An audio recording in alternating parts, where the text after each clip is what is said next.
It was a bright fall morning in mid-November. The leaves were ablaze with vibrant oranges, yellows and reds, signaling the start of the holiday season. But in one Pennsylvania home, there was nothing warm or cheerful about this particular day. Raven Vicosa awoke in her Cockeysville house to find her estranged husband, Robert Vicosa, lurking in her young daughter's bedroom. He was armed with a handgun and had a wild, disturbing look in his eyes. Without warning, Robert grabbed 7-year-old Giana and 6-year-old Aaminah and dragged them downstairs. Raven pleaded with Robert to let the girls go, but he refused. He forced Raven down onto the kitchen table and began binding her wrists and ankles with zip ties. Then, he shoved a crushed-up OxyContin pill into her mouth and forced her to snort it.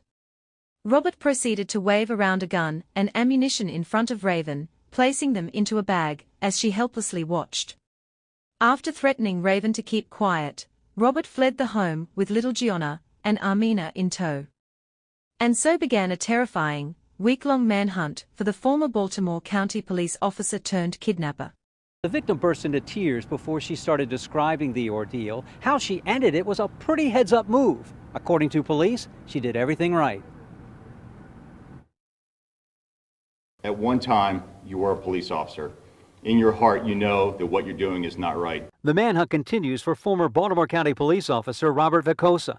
Investigators say he kidnapped his 2 daughters by gunpoint Monday after attacking his ex-wife. She was assaulted there violently, and she was there for over 24 hours, possibly more. She reported this to us, that there were guns involved, multiple guns, multiple calibers, long rifles and handguns. There was some drug use going on at the home. Police believe Vicosa is being helped by a close friend, now suspended Baltimore County Police Sergeant Tina Bynum.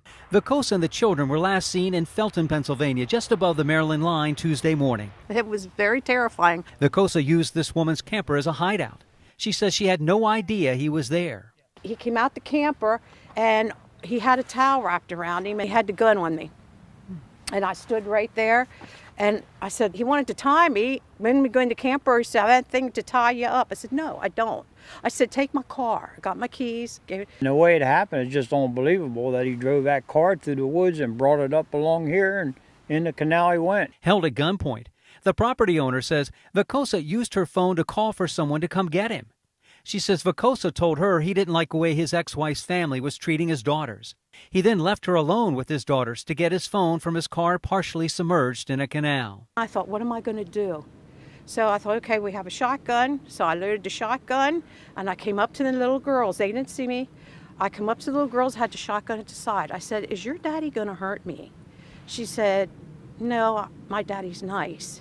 The property owner says she then left the children outside and ran inside her house and locked the door. Vicosa left in her car when he couldn't get her to come back out. We're worried about the kids. That's the sad part. The girls, you know, what's going to happen, you know.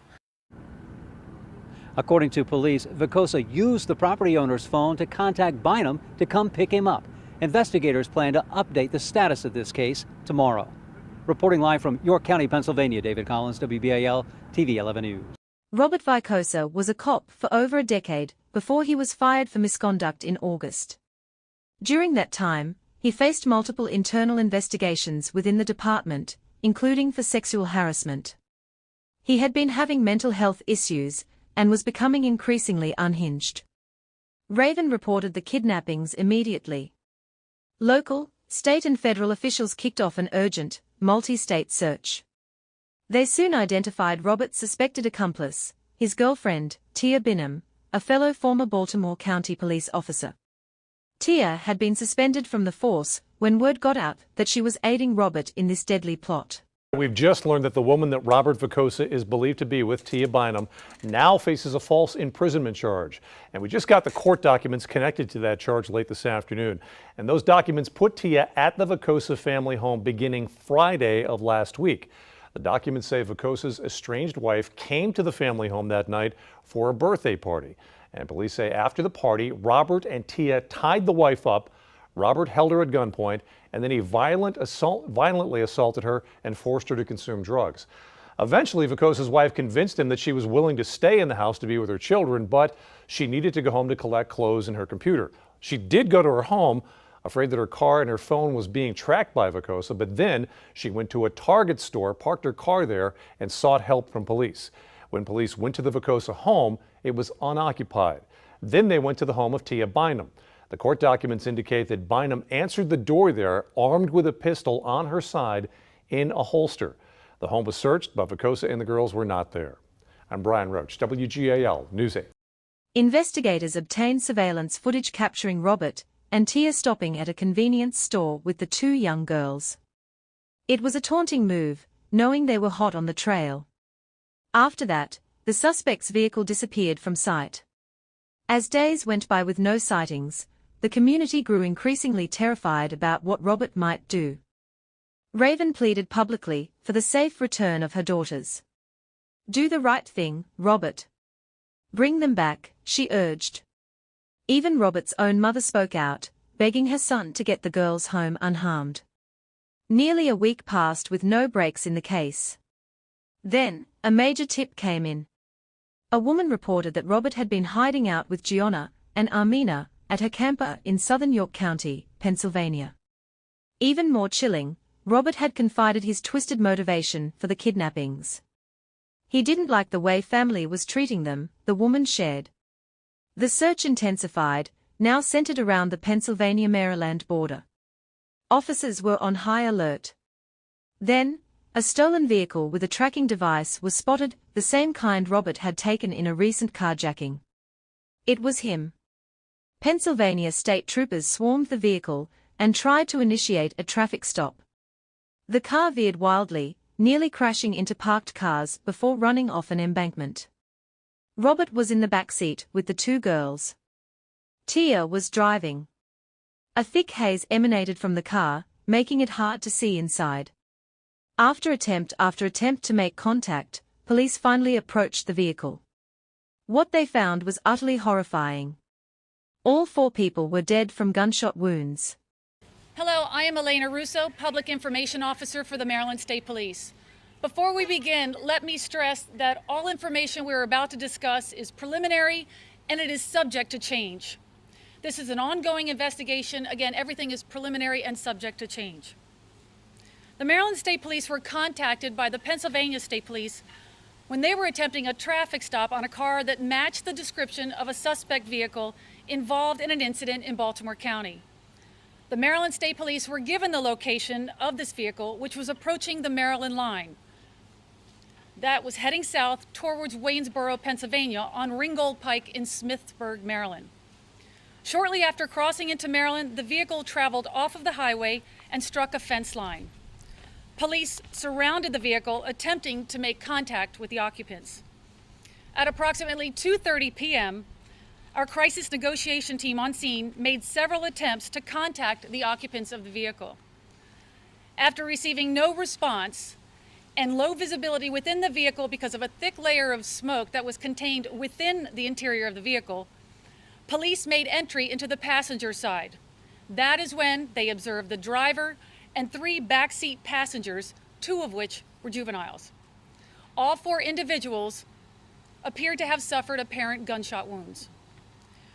3 people were pronounced deceased on the scene, including the female driver, an adult male, and 1 juvenile, both of which were backseat passengers. The 3rd backseat passenger, a juvenile, was medevaced to Meredith Medical Center in Hagerstown, where she was pronounced deceased. Identification of all 4 individuals is pending next of kin notification. Based on the vehicle involved in the short pursuit in Pennsylvania and the circumstances surrounding this incident, police believe they know who the individuals are. However, because it is still an active crime scene investigation, we cannot release the identity of the occupants of the vehicle. Investigators do believe this incident is potentially related to 2 other incidents, one in Maryland and one in Pennsylvania. This is a complex incident, is going to take time. Our investigators are on the scene now, and again, it is an active crime scene. We are really working hard to understand what occurred, and we hope to have our next briefing as a news release that I will get out to you hopefully this evening with more information. Elena, will you tell us how everybody died and what kind of weapon was used and who it belonged At this point, all I can confirm is that all 4 individuals inside that vehicle appear to have suffered apparent gunshot wounds. I can't tell you how many. I can just tell you that appeared to suffer gunshot wounds. Did officers fire any shots in this case? Still under investigation. Again, it's still unfolding as we speak. It is an active crime scene.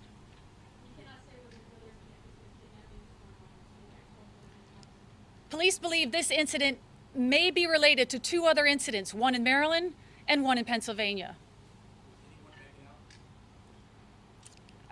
That's part of the investigation, sir. Would you go over once again, just for clarity, officers trying to make a traffic stop and what happened? The Pennsylvania State Police were attempting a traffic stop on a car that matched the description of a suspect vehicle involved in an incident in Baltimore County. The vehicle had been approaching the Maryland line, heading south on Ringgold Pike in Smithsburg towards Waynesboro, Pennsylvania. The Maryland State Police were waiting on the other end. What happened to the vehicle? I believe it's still at the crime scene. No, I mean the vehicle crashed and ran off the road. The vehicle ran off the road and hit a fence line. Do you believe the victims inside were the gunshot wounds during this interaction with police, or were they already deceased inside?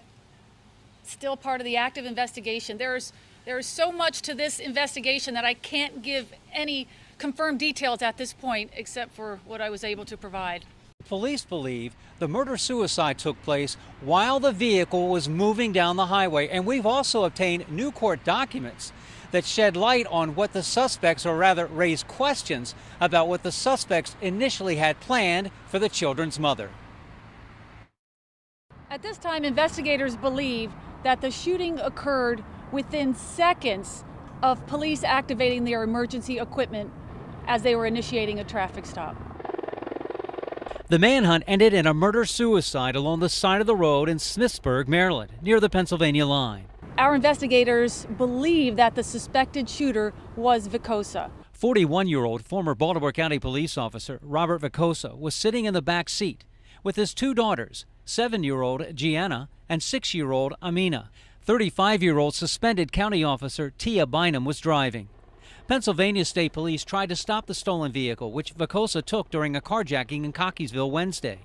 The Ford Edge had a tracking device on it. That vehicle veered off the road into oncoming traffic, up an embankment, nearly missing several parked cars, and into the bushes in that fence line. They believe the shooting occurred while that vehicle was moving. Police say this all began last weekend when Vicosa kidnapped his daughters at gunpoint after attacking his estranged wife. According to a court document obtained by the I-Team, Vicosa and Bynum tied up her wrists and ankles and put her on a table. Vicosa forced her to snort a crushed OxyContin pill and smoke weed. Vicosa made her handle a firearm, bullets, and a magazine, which were then put into a bag. Baltimore County fired Vicosa in August over complaints he sexually harassed 3 female officers. He was also caught sleeping on duty. The department suspended Bynum after reports she was helping Vicosa. Police discovered they were also heavily armed. There were 4 weapons found inside that vehicle. 1 Glock, 2 9mm, 1 in the front and 1 in the back seat, and 1 assault rifle, which was found in the back seat of the vehicle. Baltimore County Police Chief Melissa Hyatt issued a statement saying this tragedy is beyond horrific. She sends the department's deepest condolences to those affected by, in her words, this atrocity. Reporting live from the Maryland State Police headquarters in Pikesville, David Collins, WBAL TV 11 News.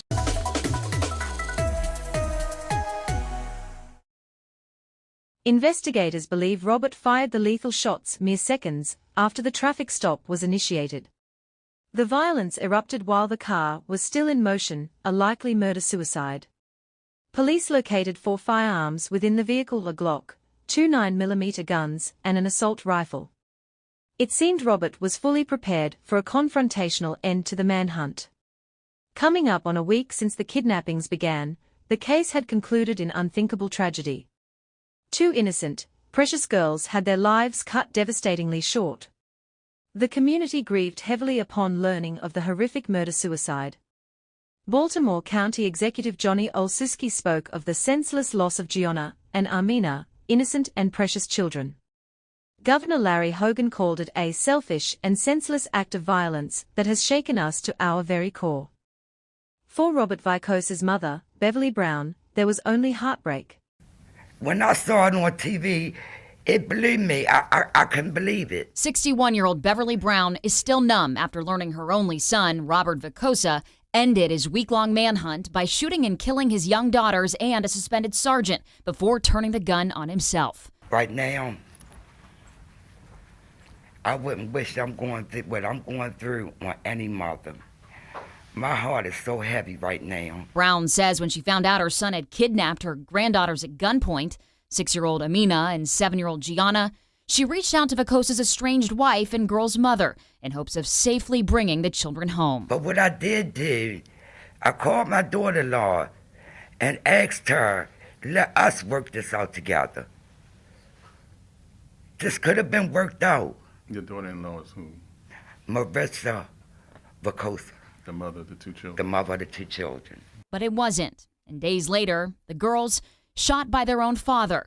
One died in the back of the car, the other at the hospital. But them little grandbabies, they were the daughters that I always wanted, and I loved them. And they were good babies, and they were loved babies. Brown blames her son's actions on mental health issues and depression. She claims the result of racial discrimination he faced at the Baltimore County Police Department. My son used to tell me about how, they treat the African-American police different from how they treat the Caucasian police. Records show Vicosa was the subject of 5 internal investigations at the department over 13 years. One recently for sexually inappropriate behavior that resulted in a demotion. Vicosa was fired from the department in August. Brown says it was then, when Vicosa lost his job, he tumbled into a downward spiral. My baby snapped and killed himself and his babies. This mental health is real. People think if you suffer with depression or PTSD that make you crazy. You're not crazy. You just need some counseling, maybe medication, maybe therapy, but you're not crazy. Now tonight, Vicosa's mother is also seeking a peace order and protection from police for her and her mother after she says they have both received threats of retaliation. Right now, I wouldn't wish what I'm going through on any mother, she lamented. As she processed her son's unthinkable actions, she pointed to his long unaddressed mental health issues as a factor. My baby snapped and killed himself and his babies, Beverly said angrily. People think if you suffer with depression or PTSD, it makes you crazy. You're not crazy, you just need some counseling. She believes the system failed her son. Raven Vicosa, now without her 2 beautiful daughters, was left to pick up the pieces of her shattered life. Investigators vowed to provide support as they continued working to understand the full circumstances surrounding the kidnappings. The tragic, violent end to this week-long manhunt rattled communities in Maryland and Pennsylvania. It also left a police department in mourning, as 2 of their own had clearly unraveled to the point of committing unthinkable crimes. This heartbreaking case highlighted how mental health struggles, if not properly addressed, can breed unpredictable violence. As Beverly Brown said of her son, this mental health, it's real. If only Robert had gotten help before it was too late. The loss of 2 bright, innocent girls, Giana and Aaminah, was devastating. But their memory will live on, representing the hope that one day, mental health will be recognized as critically important before more lives are taken away far too soon. For now, we can only extend our deepest condolences and process this tragedy that has shaken so many.